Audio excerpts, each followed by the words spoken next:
Olá, leitores da Gazeta do Povo. Eu sou Joana Knight, editora do Justiça e Direito, e hoje eu estou aqui para falar de um tema que passou por mudanças esse ano. Com o novo Código de Processo Civil, a cobrança de pensão alimentícia passou a ter novos detalhes que antes não existiam e que mudam a rotina, a prática de quem precisa pagar ou receber a pensão. Por exemplo, agora é possível que quem está devendo fique negativado, como se diz, seja inscrito no SPC ou no Serasa. E a porcentagem de desconto em folha também mudou. Antes era até 30% e agora, em alguns casos, pode chegar a 50%. Para falar sobre esse assunto, eu estou aqui com a doutora Diana Geara, que é do Núcleo de Direito de Família do escritório Professor René Dotti, e ela vai tirar algumas dúvidas nossas.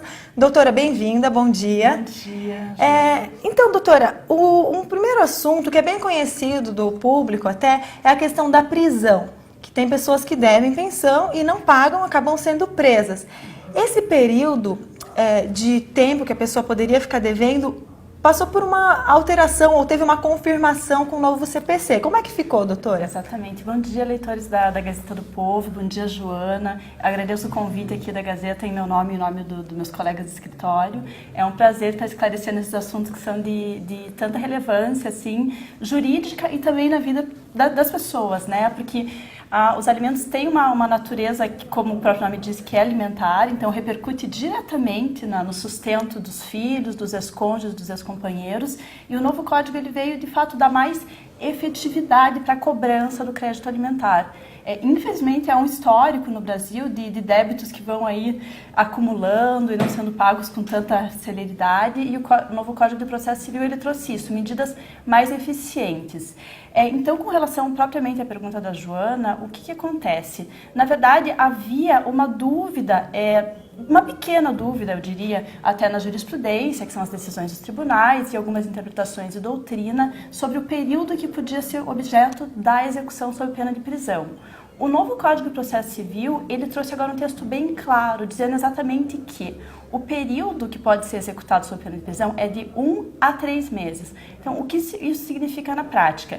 Que se a criança, por exemplo, tem um crédito alimentar com o pai ou com a mãe no período de 12 meses, esses últimos 3 meses podem ser objeto de execução sob pena de prisão e os 9 meses anteriores podem ser objeto de execução sob pena de penhora. Então, não é que a pessoa perca o crédito anterior, mas são os últimos 3 meses que podem ser objeto de execução. O que acontece que era a dúvida? A dúvida era se, por exemplo, o primeiro mês de débito já podia ser executado sob pena de prisão. E nisso agora que a redação ficou muito clara. Então, já desde o primeiro mês em que o genitor ou a genitora está devendo os alimentos ao filho, por exemplo, então pode ser objeto de execução sob pena de prisão. No segundo mês a mesma coisa, no terceiro mês também. Então, só a partir do 4º mês é que não pode entrar nessa execução sob pena de prisão. Uhum. E daí, no caso, a prisão, ela não exime a pessoa de pagar a pensão, né? Não é, fui preso, agora já não devo mais nada. Exatamente. A prisão, ela tem uma ideia, assim, pedagógica, na verdade, de compelir que o pai ou que a mãe, né, o devedor de alimentos em si, ele pague o crédito. Então, a pessoa fica presa por um período também de 1 a 3 meses, depende do que o juiz determinar com relação a esse período de prisão, mas isso não afasta o direito de cobrar o valor em si. Entendi. E também não é uma prisão que a pessoa vai cumprir uma pena, ela pagou, sai. Exatamente. Pagando crédito, na verdade, a pessoa daí já tem a liberação da prisão. Tem um caráter, não é uma prisão penal, é até civil, né? Civil, é uma prisão civil e que tem esse caráter, digamos, pedagógico mesmo. A pessoa é presa para tentar compeli-la a pagar o débito. E na prisão fica separado, né? Isso, tem uma questão daí, até por não ser uma prisão de caráter penal, criminal, então ela tem essa divisão do caráter da prisão mesmo. Agora, uma novidade que a gente teve esse ano é a questão de quem deve pensão ficar, como se diz por aí, negativado, né? Uhum. Pode ser inscrito, tem um registro lá em cartório, e a pessoa pode ser inscrita no SPC ou no Serasa. Como que isso ocorre na prática? Então, eu diria que na questão da cobrança do débito de pensão, eu diria que essa é uma das mudanças mais eficazes no direito de família hoje. Por quê? Porque, na verdade, assim, por mais que antigamente a gente conseguisse uma pena de prisão, claro, o Poder Judiciário tem sido, né, eficiente na decretação das penas, mas nem sempre a gente conseguia prender o devedor de alimentos, porque às vezes a pessoa se oculta, porque às vezes é um volume de trabalho muito grande que impedia a eficácia imediata disso.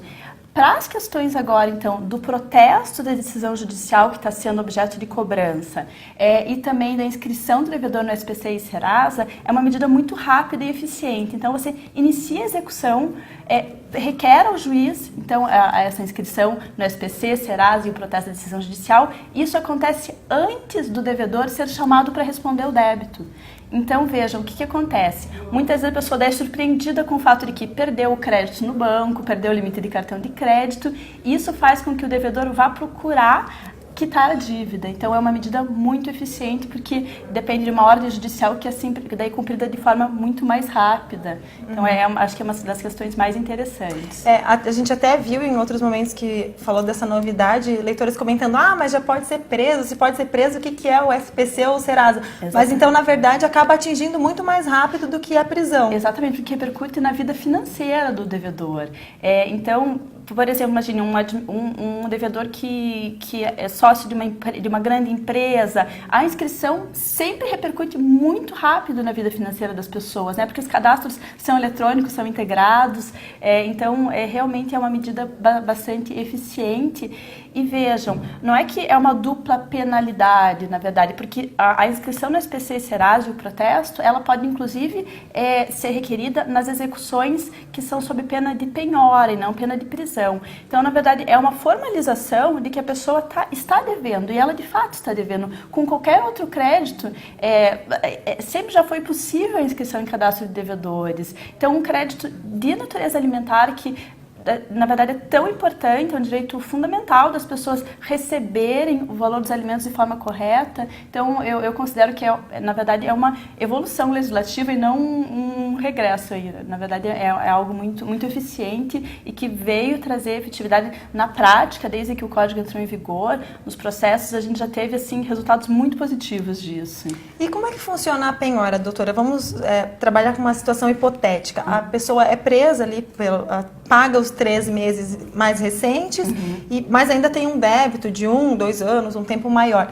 Como que é executada essa penhora? Então, na verdade, sim, existem então procedimentos diferentes, né, da execução. Um procedimento que a gente estava falando anteriormente e que é bastante conhecido para o débito alimentar é sob pena de prisão. Então, é uma cobrança do débito em que, se a pessoa não pagar, o devedor não pagar e não justificar porque não o fez, porque é aberto prazo, inclusive, para a pessoa dizer, de repente, que está desempregada ou que passou por algum problema, isso vai ser analisado pelo juiz. Não que o desemprego em si exima da obrigação alimentar, mas é aberto um prazo sempre para o devedor se manifestar. E na pena de penhora, o que acontece? Tendo, então, o devedor de alimentos patrimônio passível de execução, a gente pode penhorar esse bem e transformar esse bem em dinheiro para pagar a dívida, que também é bastante primordial. Então, ao invés de, na execução sob rito de prisão, ao invés de você pedir a pena de prisão, você pede uma penalidade com relação ao patrimônio da pessoa, não que seja uma penalidade, mas você pede a constrição de um bem do devedor para pagar o crédito. Poderia citar exemplo de bem passível de penhora? Por exemplo, uma questão que também é prática e rápido seria a penhora online de conta corrente, de conta poupança. Por exemplo, você pode requerer a penhora de um carro, de um imóvel. Então, na verdade, qualquer bem que possa ser convertido em valores pecuniários, ou até mesmo uma conta que já tem valores pecuniários, pode ser também objeto aí de execução. Doutora, outra questão é o desconto em folha. Já existia um limite de 30% e agora, para alguns casos, esse limite aumentou. Como é que ficou com o novo CPC? Na verdade, o que acontece? Então, já havia regulamentação de que o valor do crédito alimentar, então o valor que tem que ser pago mês a mês para a pessoa que recebe os alimentos, ele podia ser objeto de desconto em folha de quem paga, que é o alimentante. A inovação do código é muito efetiva porque também na execução você pode requerer que o valor que está em débito pode agora ser objeto de desconto em folha do devedor de alimentos. Então, vejam só, é uma medida daí bastante eficiente também. Por quê? Você vai pegar, vamos dizer que haja um débito no valor de 12 salários mínimos e que esse valor daí complementado com o que já é pago de pensão porque o desconto em folha é para facilitar o recebimento do crédito alimentar, né? Então você pode acumular agora o valor que está vigente para pagamento mês a mês com o valor que estava em débito. E daí, então, essa soma do que a pessoa paga, então, de alimentos, com a soma do que está em débito, não pode ultrapassar 50% dos proventos, né, do salário líquido de quem está pagando. Uhum. A gente está aqui conversando com a doutora Diana Giara sobre mudanças na pensão alimentícia que ocorreram esse ano. E tem mais uma questão também, doutora. A gente falou que a prisão é uma medida civil, não é penal, mas o juiz que está tratando da questão da pensão alimentícia pode recomendar ao Ministério Público que faça uma denúncia por crime também. Exatamente. Essa questão criminal não é exatamente da minha área de atuação, mas é uma questão bastante interessante que houve alteração legislativa. Então, se o juiz verificar que há um abandono material, ou seja, que o pai está se ocultando, ou a mãe está se ocultando, né, quem tiver o dever alimentar, o dever pode ser do pai, da mãe, ou inclusive até dos avós, dependendo da situação.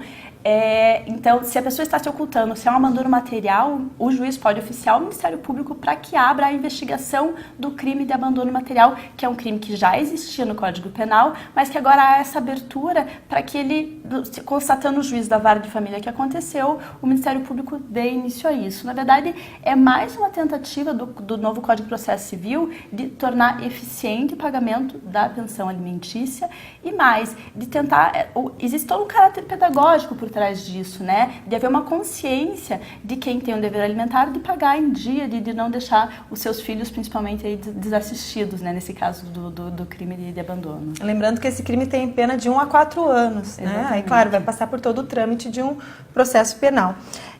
E doutora, para quem às vezes não lida diretamente com o assunto, ou mesmo quem recebe pensão às vezes não consegue entender, como é que funciona o cálculo? Existe um percentual exato da pensão, um valor X de acordo com a renda? Como é que é feito o cálculo da pensão alimentícia? Então, Joana, na verdade também não existe exatamente uma fórmula matemática para fixar o que seria o valor dos alimentos. E também o percentual que é muito divulgado, de 30%, 33%, não é um percentual legal.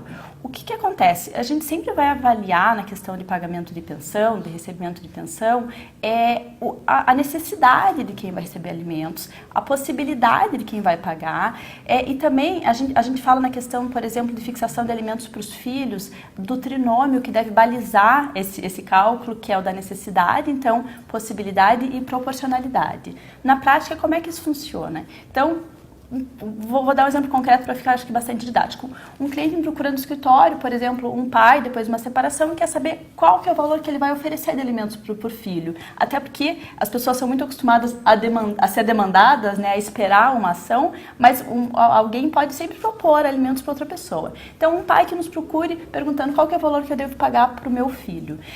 Então, a partir disso, o que a gente verifica? A gente vai listar quais são as despesas dessa criança e, claro, que as despesas vão levar em consideração idade, questões de saúde, questões de moradia, lazer também, porque o lazer também está englobado dentro dos valores de alimentos. A gente faz uma listagem, tenta verificar qual que é o valor das despesas, para que aquela criança se mantenha, inclusive, no padrão de vida que ela tinha quando, vamos dizer, um casal é casado, se separa, há um divórcio, a gente calcula isso, inclusive, com relação ao padrão de vida anterior. Se a criança também não é fruto de um relacionamento familiar, a gente faz a mesma questão, mas daí não há um padrão anterior para ser avaliado, né? Então, a gente faz essa listagem das despesas, verifica qual que é a renda do pai, qual que é a renda da mãe e verifica daí qual é a proporção que ambos podem contribuir. Porque, claro, também os pais têm suas despesas próprias, às vezes questões de saúde, também de moradia e tudo mais, mas a gente vai fazer essa avaliação, então, do quanto a renda dos genitores é comprometida para questões básicas sobre sobrevivência e qual vai ser a proporção que eles vão poder contribuir com o filho.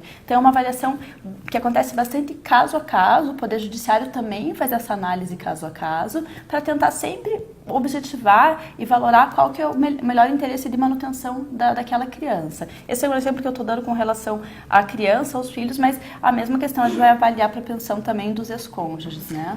Doutora, para finalizar, então, quem está devendo pensão ou quem quer cobrar, precisa ir para a justiça? É possível resolver amigavelmente? Como proceder? Então, na verdade, você sempre pode procurar a pessoa para tentar resolver de forma consensual. Na verdade, já podia também, desde o Código de Processo Civil anterior, as pessoas fazerem acordos extrajudiciais, desde que a gente não esteja envolvendo direitos de crianças, né? Então, de pessoas menores de 18 anos, crianças e adolescentes e incapazes. Então, por exemplo, se um cônjuge tem um débito alimentar com outro, é possível fazer um acordo extrajudicial em cartório.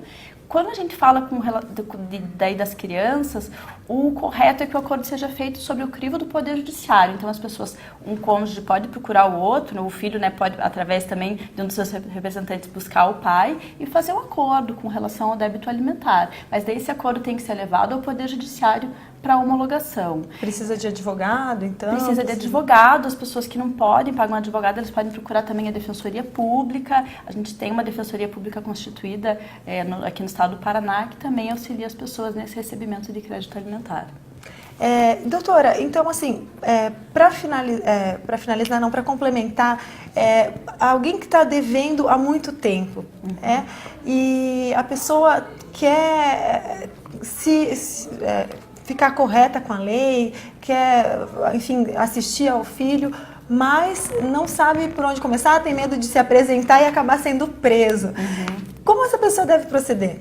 Bom, eu acredito que o mais correto seja procurar, né, o credor dos alimentos, tentar propor um acordo, porque, veja, a gente sabe que um débito alimentar, às vezes, que está aí rolando há muito tempo, talvez seja difícil de pagamento imediato, né? Mas é possível, por exemplo, ofertar um parcelamento como a gente deu de exemplo, com um desconto em folha, ainda que seja longo. Na verdade, para a pessoa que está aguardando receber esse valor, sempre vai ser visto com muito bons olhos, né? O devedor procurar para pagar o crédito. Então, acho que é uma questão bastante interessante as pessoas se conscientizarem que é uma dívida que demora para prescrever, ou seja, demora para a pessoa que tem o direito de crédito perder esse direito de cobrança. Quanto tempo? Na verdade, é que para os filhos, principalmente, tem a questão de que o prazo só vai começar a correr a partir da maioridade. Então, veja, uma criança de 5, 10 anos que está acumulando aí um crédito de alimentos, o pai vai ficar, ou a mãe vai ficar por muito tempo devendo isso ainda. Então, a gente indica que quem pode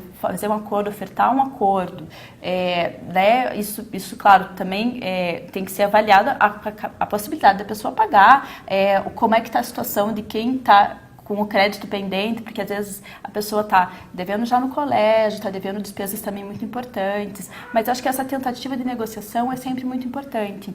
O novo Código de Processo Civil, ele trouxe como uma dinâmica primordial a tentativa de mediação e conciliação.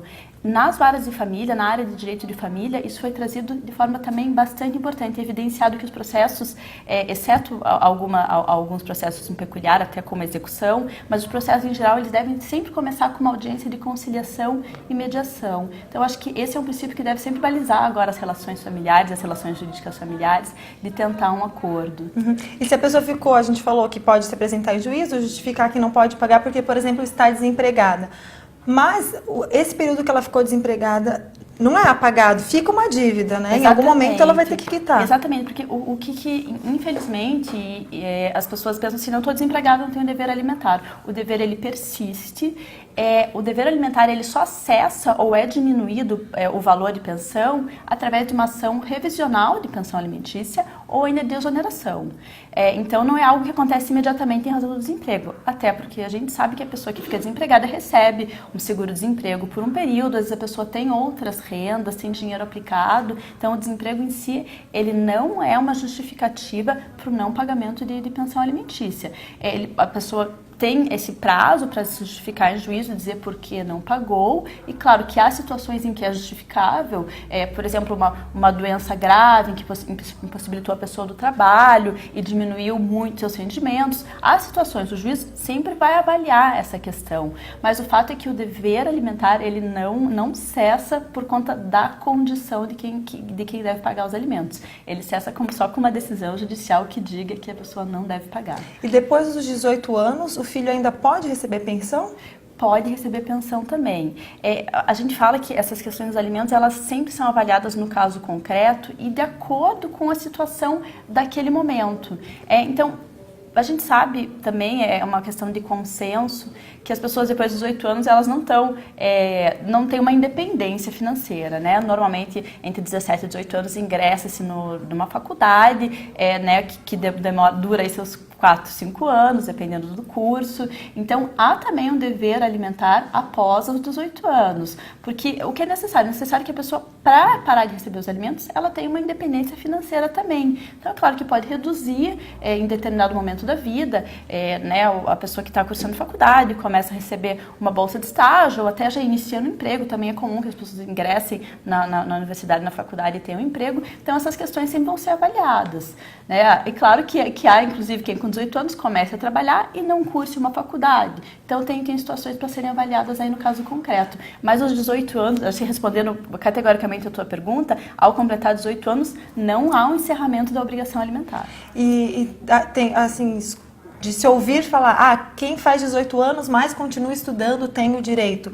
Funciona essa regra? Exatamente. E até porque, vejam, às vezes, por exemplo, uma das maiores despesas assim concretas, né, de uma criança, de um adolescente, é a educação, né? Então, encerra aí quando é feito o último ano do colégio, que na minha época chamavam de terceirão, hoje tem outros nomes, né? Então, encerra ali o pagamento de uma mensalidade escolar, mas nem todo mundo ingressa numa universidade pública, numa faculdade pública. Então, há um valor de pagamento de uma universidade. Então, inclusive pode ser reavaliado o dever alimentar no sentido de ter que aumentar por conta de uma faculdade. Imagine um adolescente aí que inicia a vida adulta com uma mensalidade de pagamento de uma faculdade de medicina, que é super cara. Então, óbvio, você vai avaliar a condição dos pais também de pagarem, né? Não vai impor, agora o pai tem que pagar R$5.000 por mês, tem que avaliar se o pai tem aquela condição de pagamento, né? E até uma faculdade pública, às vezes é um curso integral, a pessoa não tem condições de trabalhar, tem tudo isso também, exatamente, né? Tem tudo isso para ser avaliado, tem toda a questão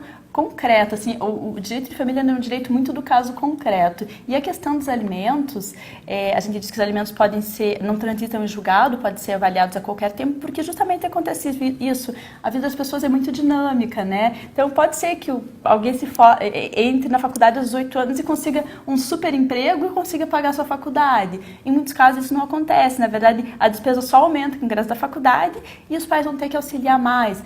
Mas também eu acho que é importante deixar bem claro que vamos dizer, a pessoa, um jovem adulto, né, 18, 20 anos, ingressa na faculdade, não tem, ingressa em outra, também o pai não vai ter um dever alimentar e ficar o resto da vida cursando faculdade, sendo que há talvez uma irresponsabilidade aí da pessoa com relação à vida adulta, né? Então essas questões vão ser bastante avaliadas no caso concreto, como eu falei. Então, pelo que a gente viu aqui com a doutora Diana, existem regras que mudaram, regras muito claras com relação a poder ser registrado agora no SPC e no Serasa. Se estiver devendo, aumenta o percentual de 30% para 50% do desconto em folha. E tem outras questões que só vão ser resolvidas em juízo. O juiz vai analisar o caso concreto, ver a situação dos pais e da criança ou adolescente até adulto, né, doutora? Exatamente. Conversei aqui com a doutora Diana Giara, do Núcleo de Família do Escritório Professor René Dotti. Leitor que tiver interesse em saber mais sobre o tema, tem matéria publicada no Justiça e Direito. Doutora, muito obrigada pela presença. Eu que agradeço. E até a próxima. Até mais.